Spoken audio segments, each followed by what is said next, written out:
Well, as we're sitting here on this wonderful afternoon of Friday, October 20th, year 2023, here with the Hello Hello Show, and my name is Haim Mizrahi. My name is Haim Mizrahi, continuing with the tradition of public access and the tradition of the Hello Hello Show that's been on the air since 1984. Of course, not to fail to mention the contribution by Fraser Doherty, Francis Ann, and huge followers such as yourselves out there that make it your business, knowingly, unknowingly, directly or indirectly, to enhance and fortify the concept of my public access. And only God knows that we really need this kind of constant participation and belief and trust in the system that allows you to feel liberated. And, I kind of don't want to sound too cliche by using the word liberated, but still, nevertheless, it is all about the sense of liberation. Personal source of liberation that elevates you to heights that are you kind of meet the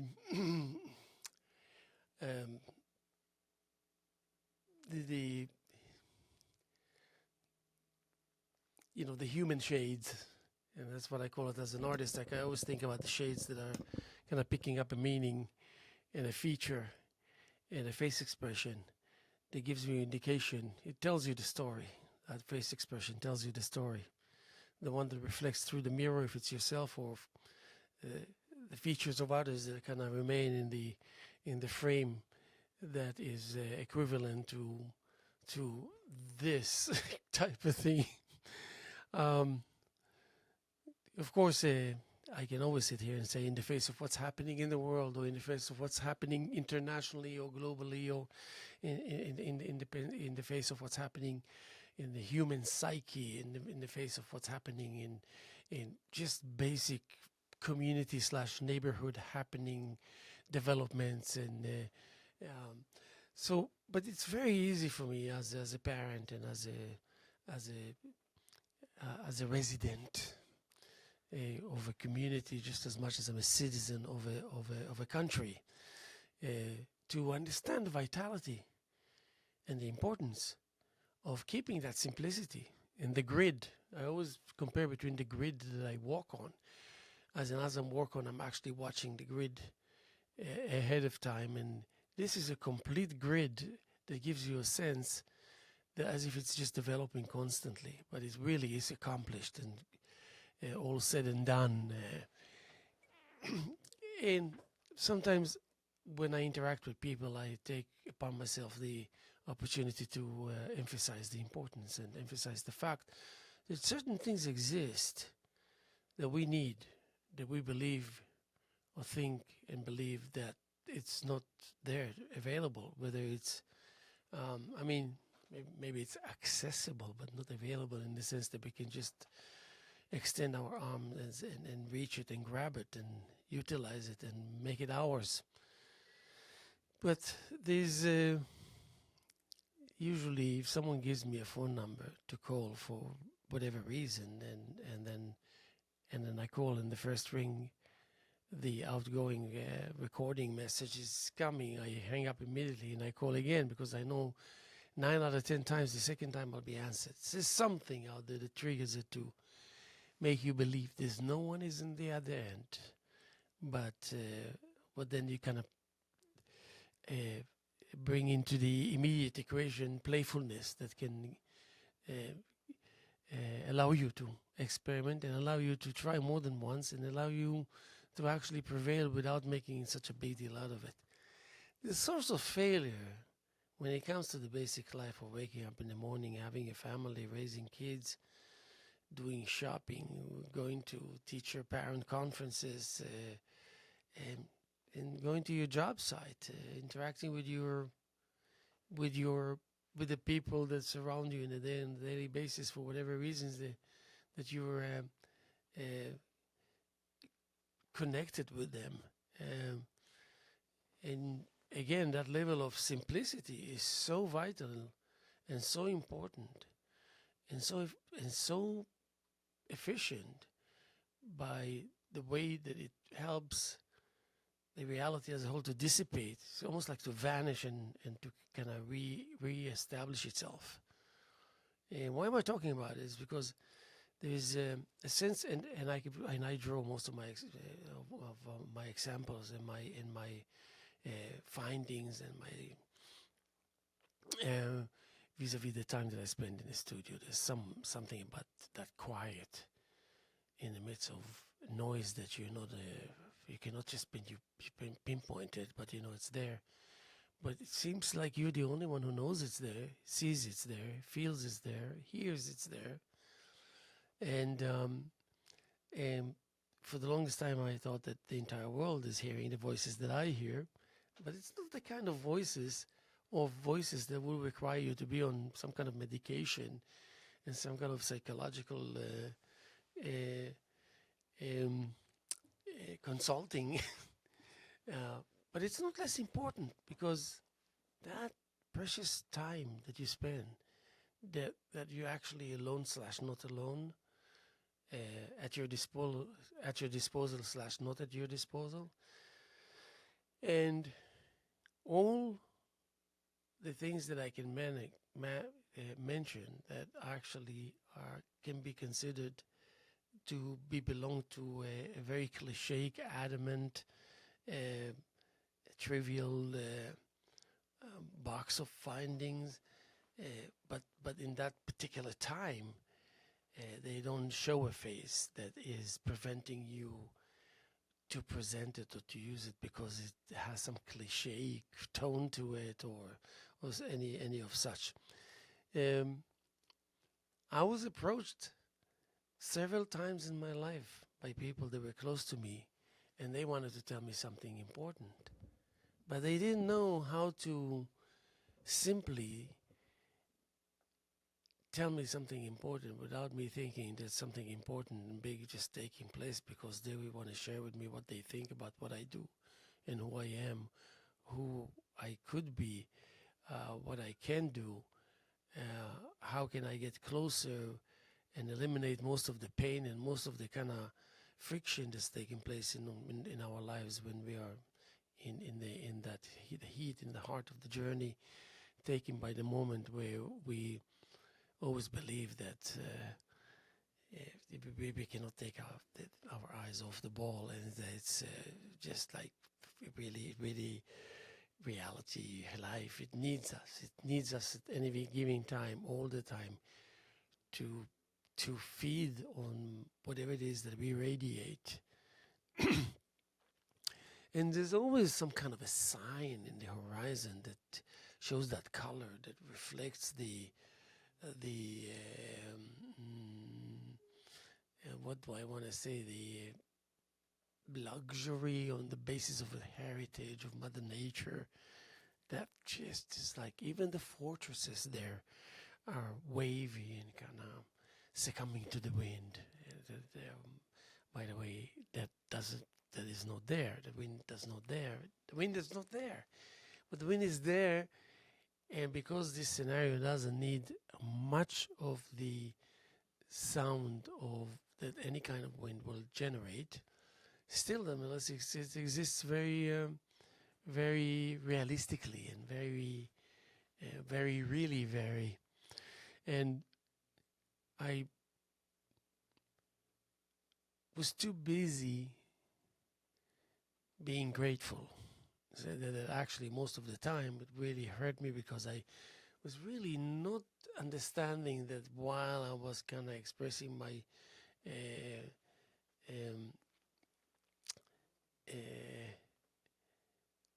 my thanks, my appreciation, all the information is being dispersed, and my job was supposed to be on the alert and to grab as much as I can grab, and to fill up the bag, because later on that won't be available. This is a one-time ordeal. Fill up as much as you can, then spend 6 months to sort through whatever it is.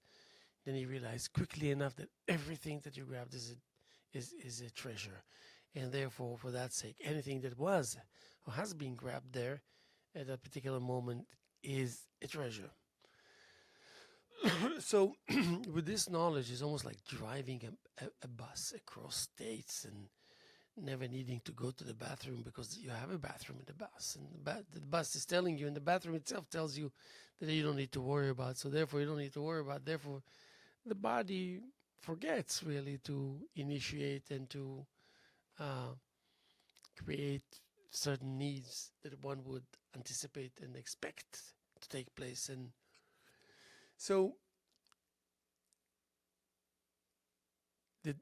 that delicacy, that gentleness, that fragility, that vulnerability, that exposure, that openness, that huge hug, and the willingness to succumbing, and the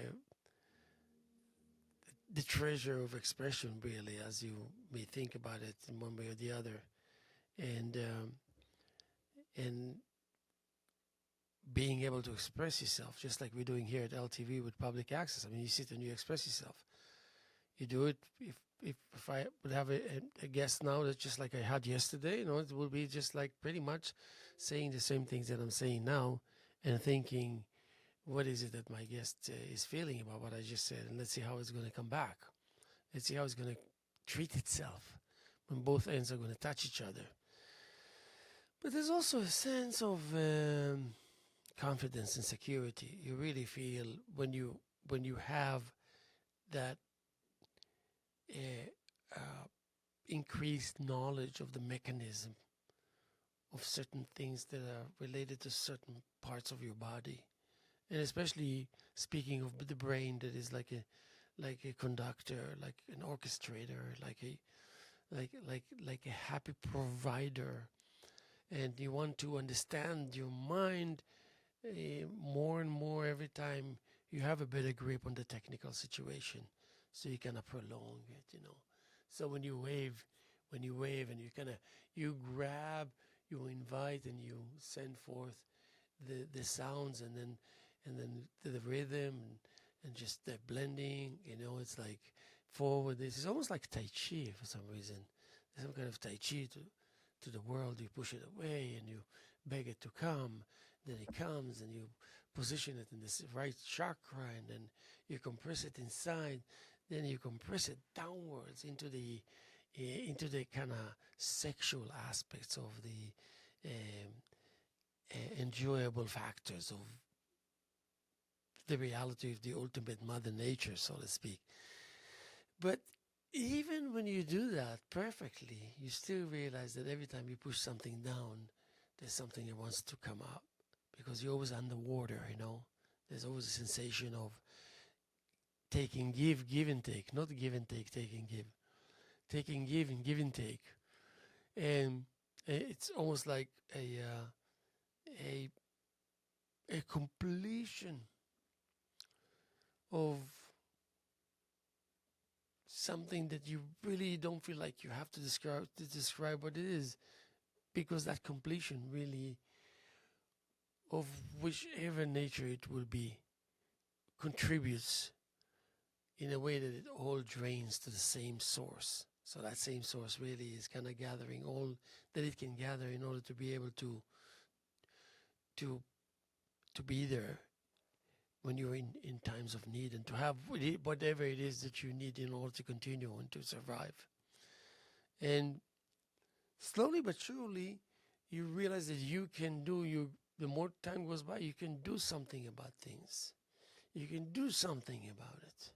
And not necessarily when things that comes to yourself or things that affect you. You can do something about things. You can do many things about things. People in need, people that want to hear a good word, people that want to have a conversation, people that need a couple of dollars to have some water or a cup of coffee, people who need to hear a voice that tells them that they are loved and that they're not alone, and that this love that they're feeling now coming from you can stay there forever, and have, create a certain dialogue that is very instant and instinctive, and but once it was introduced, there was no way it can go away from where it was. And if it can go away, if really you're talking about just say an inch or so from, it's always revolving around the inch of expansion and extraction, and you shoot out and then you shrink an inch about. So all the shapes eventually take place in a very royal fashion, very royal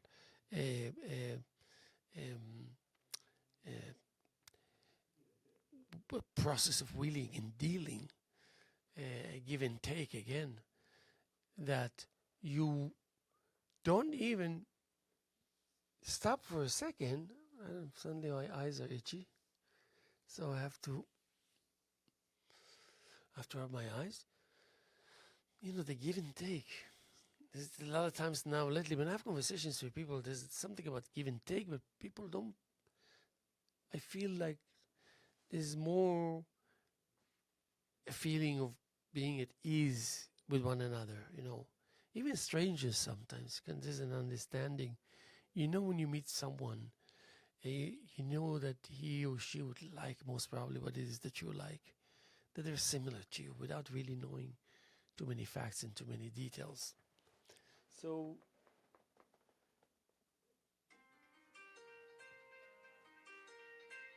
I'm going to have to take this. Hey, Mike. Hi, how are you?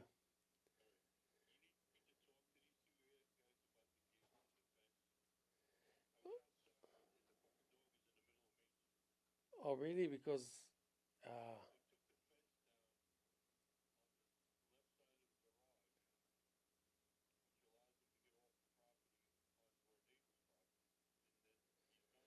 oh, shoot.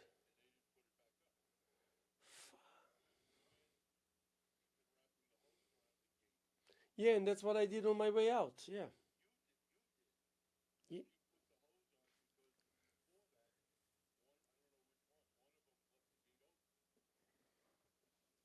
Yeah. Yeah, yeah. I'll send him a text right away. And anyway, I'm going to come with paint soon, but I'm going to text him right away. Yes. Yes. You got it.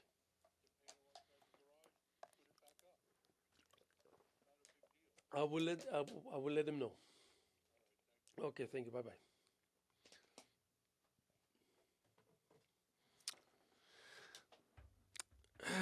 It's life. Life outside does not cease from happening.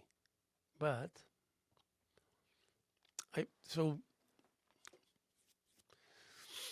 I think, so far as much as I gathered about people and my interaction and experience, is that there's a lot of things that's happening, and especially if you're a creative guy, an artistic guy, an artistic human being person, you realize at some point that out of all the things that you do, suddenly it becomes evident that most of these things are really happen to be for the sake of one major thing that it turns out that you kind of feel closer to or more important, and therefore it's kind of all serving that purpose. With me, I always thought many things in the past, but then I realized the realization that for me, most of the things that happened and my involvement with artistic rhythms or processes is for the sake of my identity as a painter.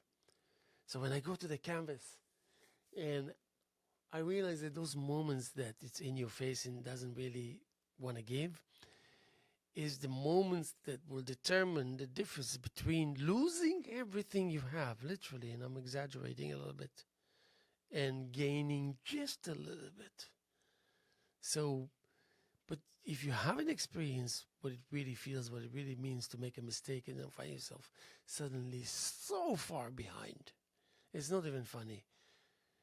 Then you really start fantasizing on how much you would prefer to be in a situation where you just gained a little bit. And I need to do something very important if you bear with me. Just realize that. And later on, I'm going to give you an example of a poem that a couple of them actually, and let's see, one second.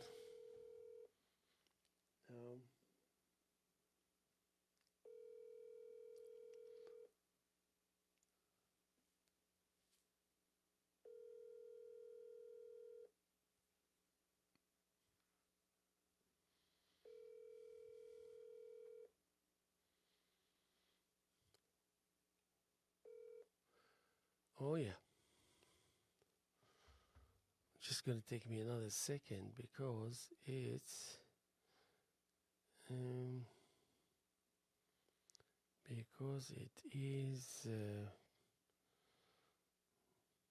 okay, let's see if this works. Just a message that I have to leave that is very important. If I forget, it's going to be trouble. So I'm doing it live, and let's see how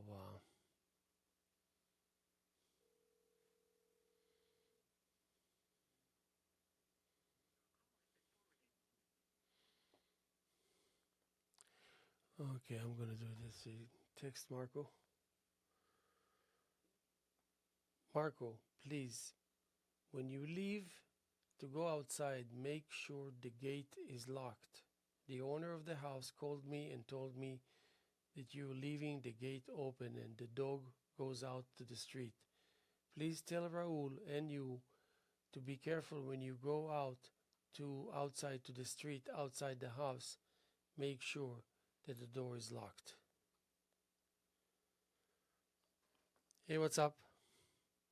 Hey, you called me? What happened? Yeah. The owner called me. Please, when you go out, you make sure the gate is locked. Ah, okay. Very, very important because the dog goes out to the street.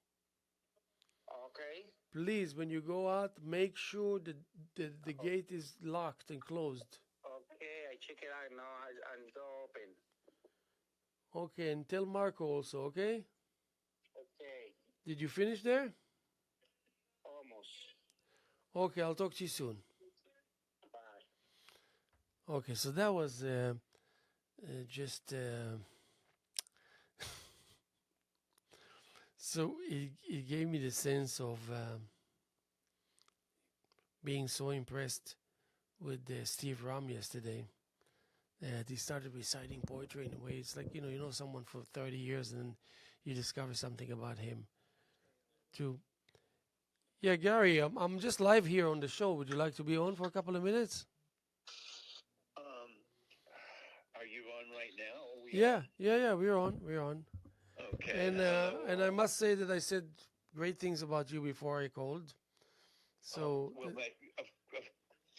thank you. But I just said this. I also said that sometimes you're unpredictable and you can snap it at your best friend. What are you saying that for? What are you, a wise guy or something? You always picking on me? No, never. What are you telling me? I can snap at anything? That I got no self-control? Is that what you're saying? Well Why done. you always do that to me? I don't snap at nobody. I'm a good guy. That was very, very skillful. Yeah, and I'm on the prison garbage truck right now, so leave me alone. Congratulations. Where am I going to find pearls on a prison garbage truck? I know, that's it. I was thinking about mixing some spackle and sand and put some gems inside.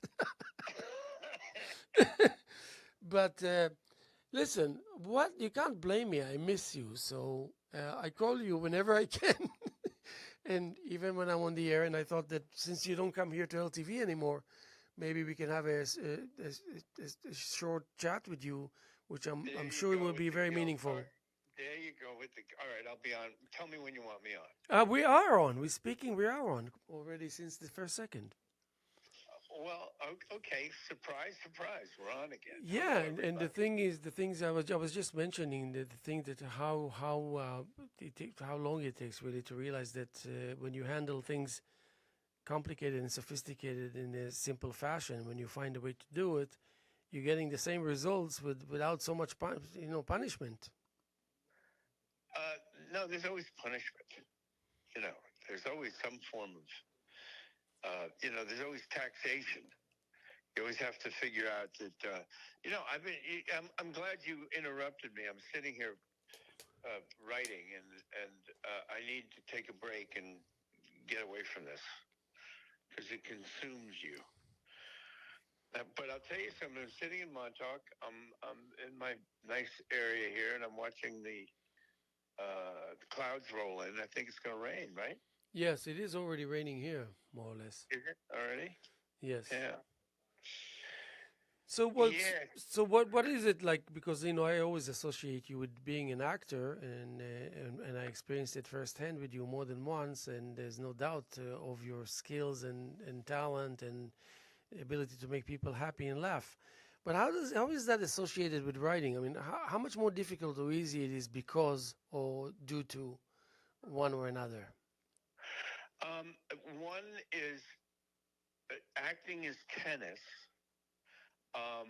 where to me writing is more squash.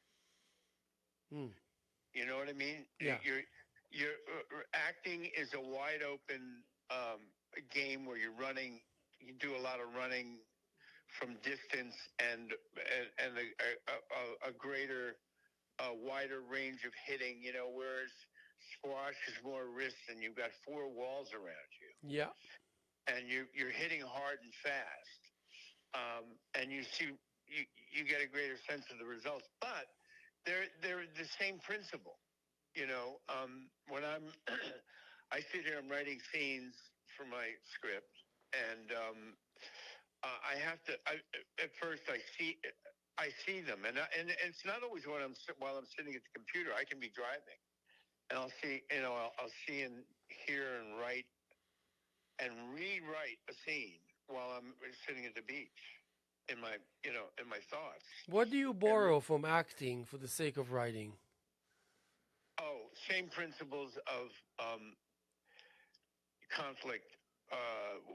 What is the problem? What are you trying to, from an actor's point of view, if I read a scene, I go, where am I coming from? Where am I going to? What would I be doing in this scene if it never took place? In other words, what's my behavior? Am I walking in a kitchen? Am I throwing my keys on a desk? Am I opening mail? Or if you're coming in out of the rain, you have to take you have to take your wet clothing off and all that sort of thing. When you're writing, the advantage I have as an actor when I write is that I can solve a lot of the writing problems in the writing itself because I see what the problems of the actor is already. If you know what I'm saying. Yeah. I know because you've been there, you've done that. You know how it feels. You know what it's all about. Correct. I mean, a writer, and by the way, I'm not taking anything away from great writers. I mean, Robert Town or who wrote Chinatown, for example, and then you have there's a lot of great screenwriters. Patty Chayefsky, who wrote Network. I mean, these writers to me were the exemplars of what I aspire to. The difference between what I'm writing right now and what we have more today is the writing today is more about car crashes and mechanical beings destroying cities and monolithic kind of experiences that are actually less about acting, more about. I know. Wouldn't you think that they would be behind us already? Enough is enough. How much can you stress that fact of that scenario that keep on outplaying itself over and over again? And because I'm afraid we become inured. We become. But we still seek meaning. How come we fail so badly? I know. Well, look, I'm stuck in a time warp of when I was a young guy, we worked on Tennessee Williams and we worked on Chekhov and we worked on these issues that dealt with the human condition. Today, we want to get as far away from investigating the human condition as possible. That's why we are distracted by all of these dazzling car crashes and gunfights and people who jump up in the air and do several spins with a sword and lop somebody's head off. Those are immediate. They satisfy some immediate need in all of us, but let's go back to Network. Where you had those great scenes where I'm mad as hell and I'm not going to take it anymore. You remember the movie Which I'm one? talking about? Network. I'm sorry, I fell asleep. Oh, there you go. Wake up. There you go. Smelling salts. Keep smelling salts by you at all times. I, you have to admit, I made you laugh. You were smiling. Yeah, correct. I caught you. I caught You're you. making funny faces too, I'll bet, right now, right? You're going, oh, God, there he goes again, rambling. Oh, boy. He's off to the races. Yeah, it's like my 4-year-old. He's got this finger gestures composition with hissing, like, so I'm doing that. Yeah. Well, they seem to be able to do it more accurately without rehearsing. And that's what I want. I want to imitate the capability of kids until age 5, 6, 7, that immaculate ability to draw brush strokes and understanding Mother Nature, summoning Mother Nature without knowing in such an effective, powerful way. And we have to live 300 years to get even close to that. Yeah. The kids, they seem to have an inherent understanding of life from the very beginning, and then we adults seem to knock it out of them. Behave, sit still, quiet. Where are you going? Instead of letting them rumble and tumble and make mistakes. Who's that great astrologer? You see him all the time. He was saying that the other day, that we're always correcting kids. And why correct them? Let them make the mistakes. They're learning. Let the glass fall. But they will, even if you correct them. It takes much more than that to interrupt them in their whatever it is that they need to go through in this age. Well, you're the authority on that one. Yes, I wish I could get credit from you before you snap at me next time. You practice that one every day. Every day, yes, definitely. But so at what stage do we abandon a familiar set of I don't know if I should say rules, but understandings, and lend ourselves to something that we think will work better for us, but still taking chances that it might not stick, So we have to get undressed for that, and so we're afraid we're going to get caught naked because the other side will not deliver, so we won't have clothes to wear. Are we talking about children now or life? It doesn't matter, anything. Well, I think it's time for you to bore me with what you just said. Well, what I'm saying is that but I mean, how do expand on that one? Yeah, I will summarize it by saying, how do we lend ourselves to something that we know we worked hard for, but we have to kind of let go of so many familiar things that not necessarily negative, but it's just time for them to go.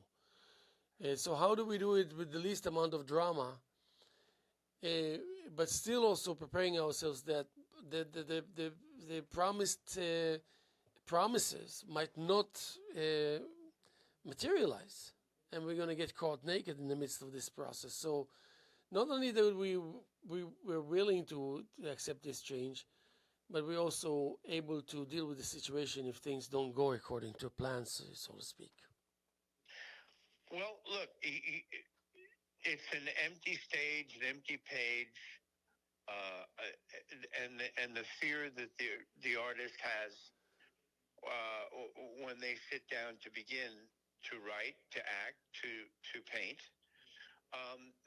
There's an abyss, there's an emptiness, and all of a sudden we're confronted with the challenge to our creativity, whether you're going to be able to make that painting the way you want it, and then you never know how it's going to be. You never. Part of the mistakes that are made a lot of artists today is they want to prefabricate what they're going to do. You know, um, like these Who, the books on. kids? The kids? No, in we as adults, Yeah, yeah. we want to be sure it's going to. Well, you're never sure. It's an accident. Great things come out of accidents or need. And then we have to have the courage to sit down and go and do it. It takes courage. So, especially with acting, you must admit that now actors of nowadays, the modern actors, they have more swiftness, more, I don't know if more depth or not, but there's some people who can act out there, very formidable. So well, we all need to catch up, obviously, but how do we become relevant and it's gonna the distance that's opening up on us? So you start a race and you're number two, but number one is so far ahead of you that you just lost any desire to compete. You know what I mean? That I went to the film festival and I saw a number of films, and I saw one with Annette Bening and Jodie Foster about this woman who was she was constantly swimming like the English Channel, and then she'd swim around Manhattan, and then when she was a young woman, and then she tried to swim from Cuba to Florida Keys, and she tried when she was a young woman and failed, and then she became famous as a news reporter, a broadcaster, and then in her 60s, she decided she's going to try again. This is Annette Bening starring in this movie, by the way. Now, here's where our conversation starts to come together in answer of the question of what the meaning of things are. Annette Bening spent an entire year in her 60s swimming every day to get in shape for this. mm-hmm. And she and Jodie Foster have to be up for Academy Awards for that movie. Now, that was not a high budget movie, by the way. It was shot in a tank.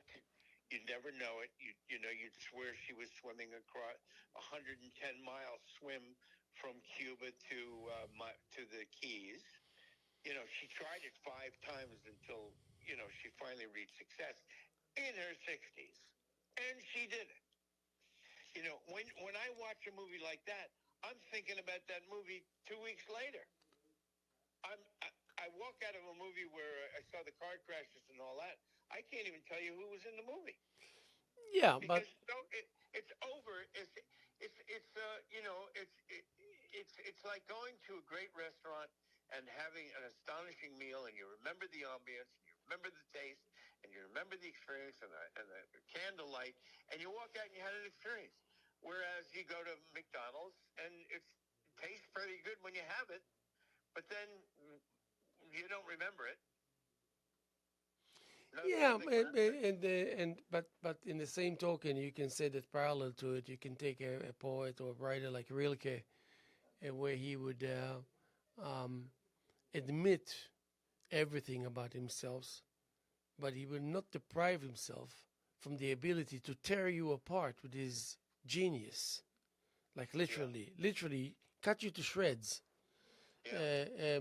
Even like Elie Wiesel used to do. The Elie Wiesel talks about terrible things, but what you realize when you read his books is that you cannot believe you read all his books, and that sense of horror doesn't take over because you're too busy admiring his plain and simple ability to write.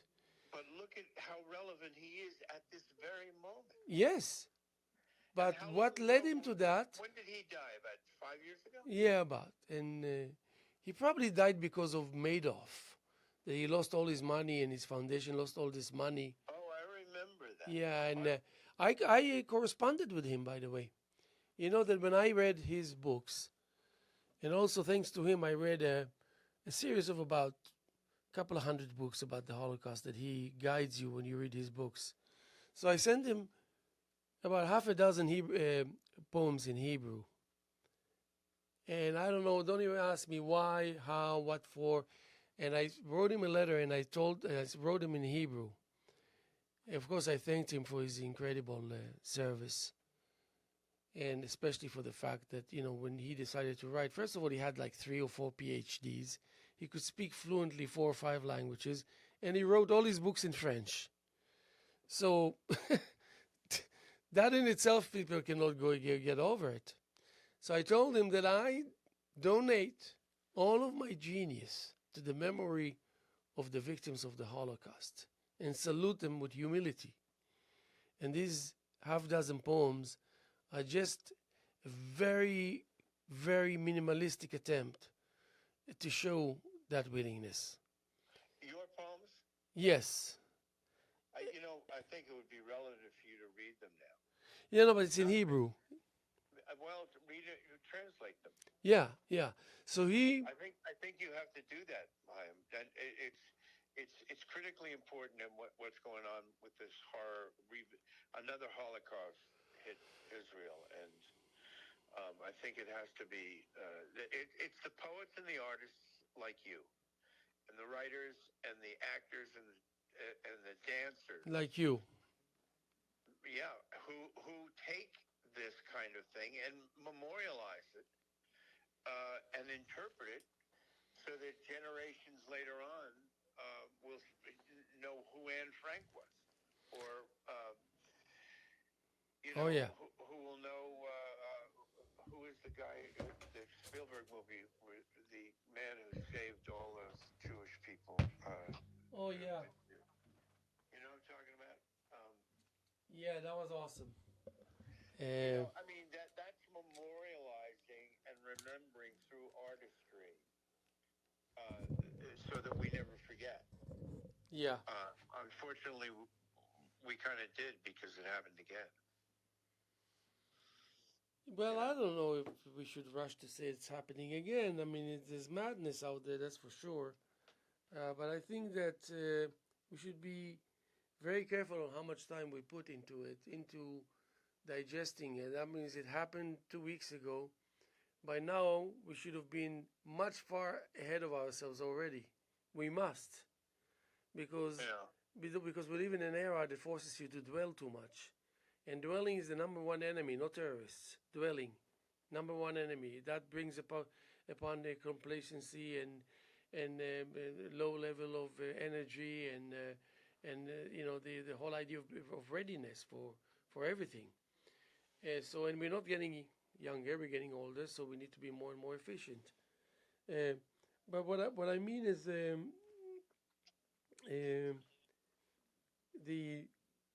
now the ultimate willingness by individuals to do things that's what is required in order to do things not always materialize, and they don't always prevail, and they used to prevail much more often in the past. So that's what we need to worry about. We need to worry about that we can do things that kind of will enhance the clarity of common sense. Common sense will prevent the world from arriving to a third world war. It just, when things sink in, don't forget presidents and prime ministers and all that, they're also human beings like you and I. And sometimes all it takes is one little tiny thing that reflects, that transforms them. Even if it's a wishful thinking, we shouldn't fear that. We should approach wishful thinking in a more resolved fashion, as if it's not wishful thinking. We cannot deprive ourselves from trying as many times as we should. I think I like everything you just said, and I'll tell you why. Because you said don't dwell. In other words, go forward, move on, make things happen. Don't be tackled on the field. Get back up again and keep running. Yes, and if you're one of those that can dwell and continue to do without pausing and stalling, then dwell. But usually that's not the case. Yeah. Speaking of, you speak of that, there's a phrase here, it was written, I don't know when it was written, called about revolving around the extreme reaction. And, almost like drinking the sweat of others, that's the metaphor. Learning to hold tight when the swamp rises to catch the next victim.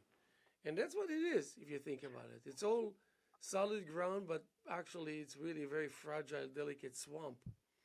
And it doesn't necessarily want to swallow us, but that's the nature of swamp. If you are unlucky enough to end up there, it will swallow you without even wanting to. You're doomed.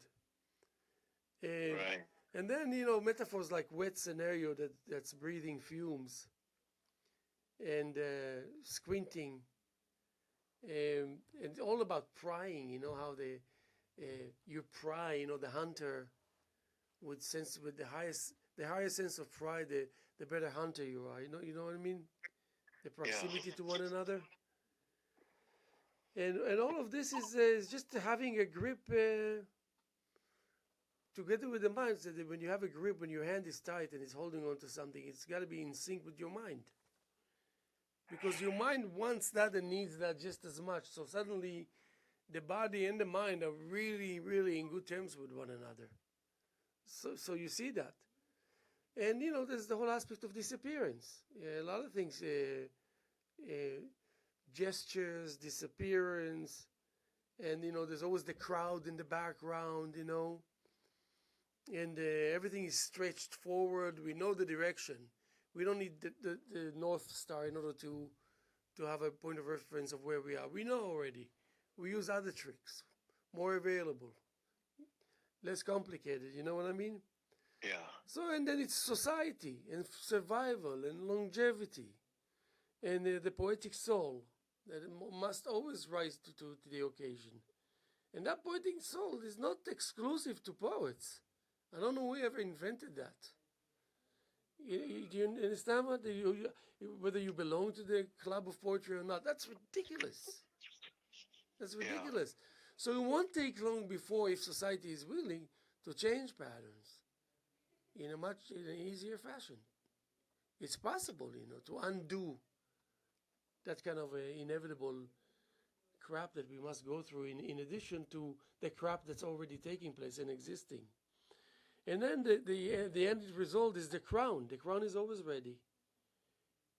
And the crown is like a device that lifts you. It lifts you through the hurdles of your next mission. You know what I mean?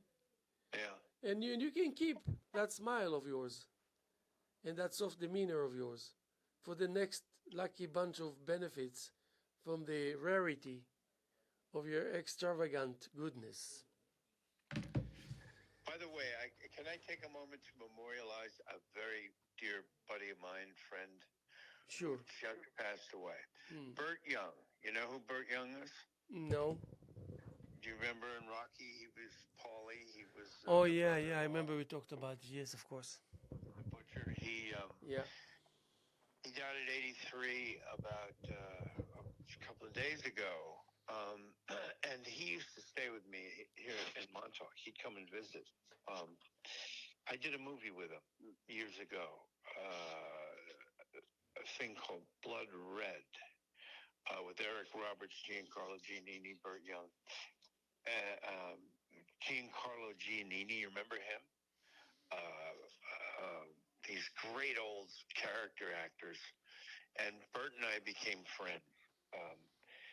And I knew of Burt from the Actors Studio, and I was kind of in awe of him. And then when we did the movie, he was a hilariously funny guy.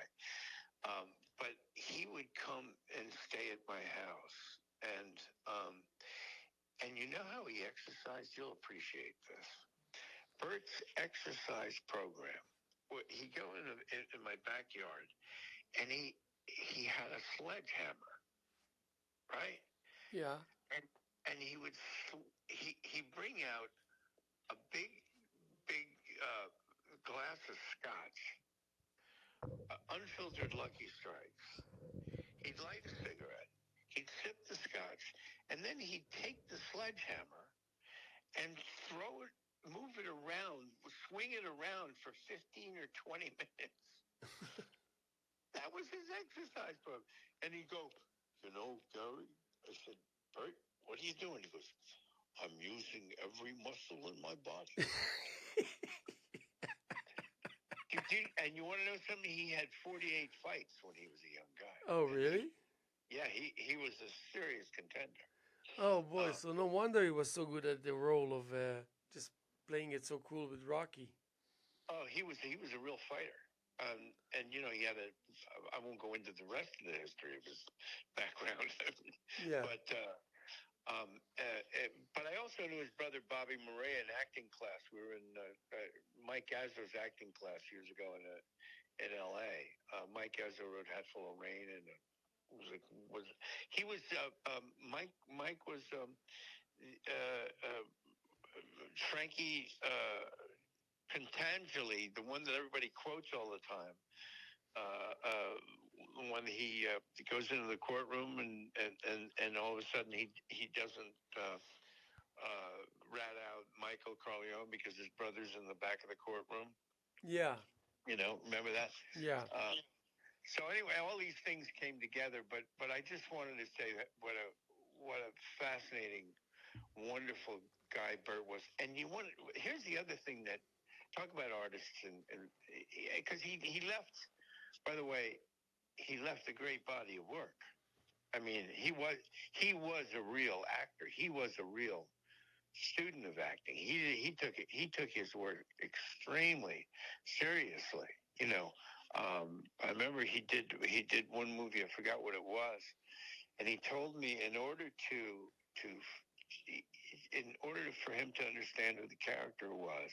I wish I could make reference to this part, but he said he stayed in a dark room for a day over 24 hours and felt his way around so that he would accentuate his other senses, so that when he was in the shot in the movie, that would be the predominant part of it. Yeah, the extension of his experience, of course. But I mean, when Haim, I have a great admiration for you as an artist because you have to lay the canvas down. You have to get your paints out. You have to decide on an image, and then you begin to set the image. And then after that's done, you have to stretch the canvas. You have to hang the canvas. You have to decide where it's going to go in the show. This is all part of the details that make for something, wonderful. Yeah, well, I'm glad that you remembered all the steps of the process. I'm very impressed. What? You mean of being a painter? No, just now the way you described it. More power to you. I just sent you an image now that I did about a couple of days ago or a week ago. Did you get it? Well, I don't want to lose you. Did I? No, that's okay. Just check that. Oh God, beautiful. Am I the only one who can see it? Yes. Seriously? You're depriving the audience? Depriving the audience. That's it. Why don't you show that picture to the camera? It's okay. No. Come on, Let's keep them guessing. You are the worst self-promoter of anything. You're like a secret artist. Check the second one. Check the second one. Check the second one that I sent you. All right. Again, I don't want to lose you. No, you're not going to lose me. Oh, yeah. This is your evolution. Yeah, isn't it like different? Not kidding. What do you think? Great colors and dynamic. And here's another one. That's the playful attempt. There's you smiling. Is that right now? Yeah. No. Fantastic. You like that? Yeah. So that's completely new. Evolution. Yes. Excuse me. I'm ready for whatever comes my way. No, this is your evolution. So can your audience see that painting? No. Keep them guessing. That's not fair, man. That's not fair. The time will come, Gary.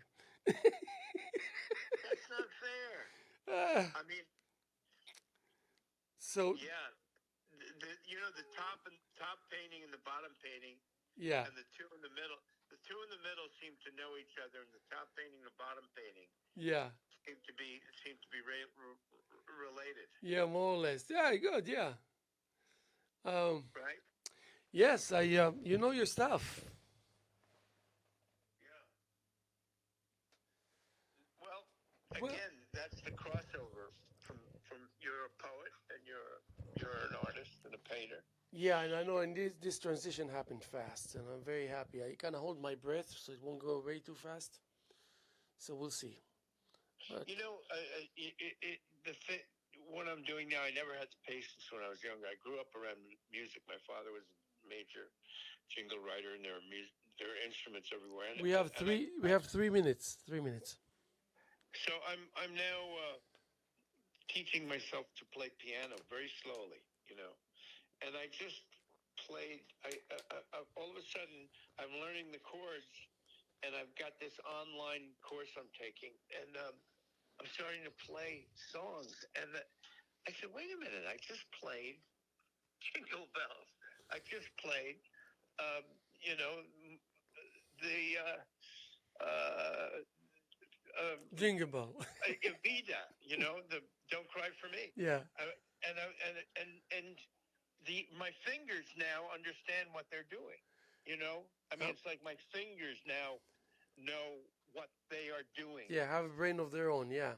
Yeah, So and that's listen, first of all, let me thank you from the bottom of my heart to answering this phone and willing to engage on online. And I'm sure many people are enjoying it as we're doing it, and also yeah. keep on doing what you're doing. I hope you'll prevail, and you're super talented. And like you wish for me and think the world of me, I think the world of you. We are friends. No matter how much we yell at each other like family members, we still love Yeah, each other. And you are a great man, Haim Mizrahi. and you're You're a a great great man, man. Gary Swanson. And we're going to be here tomorrow as much as we were here yesterday, and as much as we're here this Friday afternoon, October 20th, year 2023, here with the Hello Hello Show. And my name is Haim Mizrahi. Thank you very much, Gary Swanson. God bless. God bless, my friend. Keep your heart. Thank you, and I'll see you sooner than later.